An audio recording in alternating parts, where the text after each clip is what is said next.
Avec ses 600 000 habitants, le Luxembourg est un exemple européen de diversité culturelle. 48% de sa population dispose d'un passeport étranger. Le pays se veut modèle d'intégration des citoyens étrangers et notamment des voisins européens.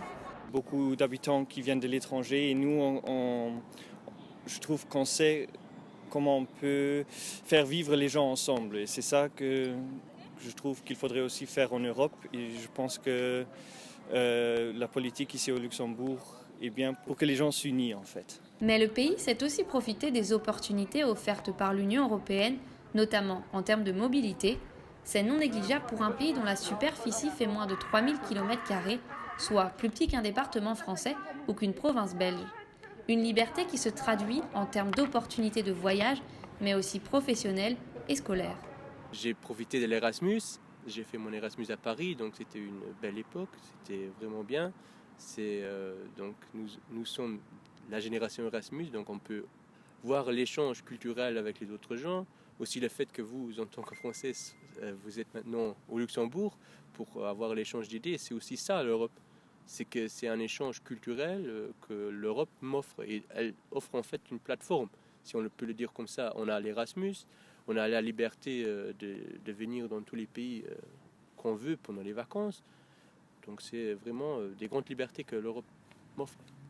Conscient des qualités de l'UE, le Luxembourg observe la montée de mécontentement des citoyens dans les pays voisins, notamment en Hollande ou en France.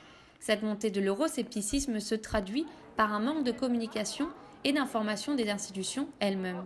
Il y a de plus en plus de gens qui ne leur font pas confiance, qui se sentent injustement régis par l'Union européenne et puis comme quoi leurs gouvernements propres ont de moins en moins de pouvoir, alors que l'Union européenne a fait énormément de bien. Donc je pense qu'il y a quelque chose à faire au niveau de la communication, au niveau de l'image surtout.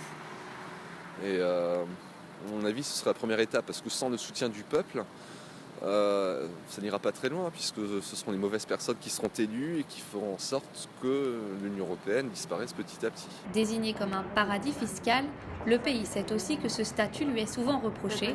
La création d'une Europe fiscale a souvent été théorisée par des économistes et des politiciens, mais les Luxembourgeois n'y croient pas. Je pense que c'est difficile de faire une union fiscale, car si on regarde la fiscalité, en fait, c'est la souveraineté de l'État. Donc l'État a toujours eu le droit de prendre l'argent de ses citoyens pour financer les infrastructures et tout ça. Donc c'était vraiment la souveraineté pure, je dirais, de l'État national.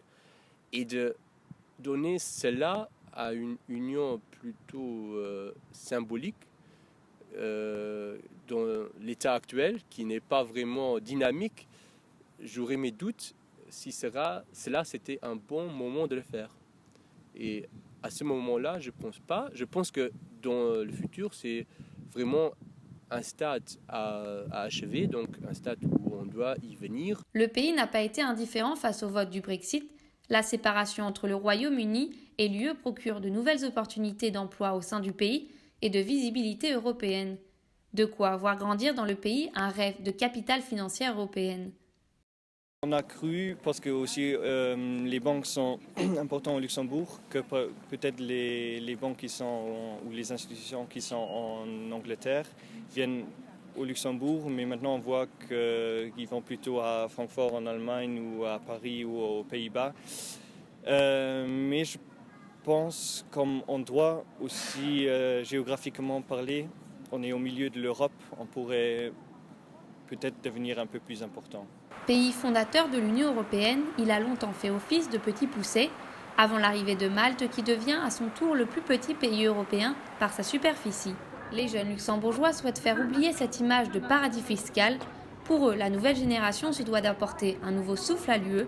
Il doit se faire par le peuple et par une meilleure cohésion des concitoyens.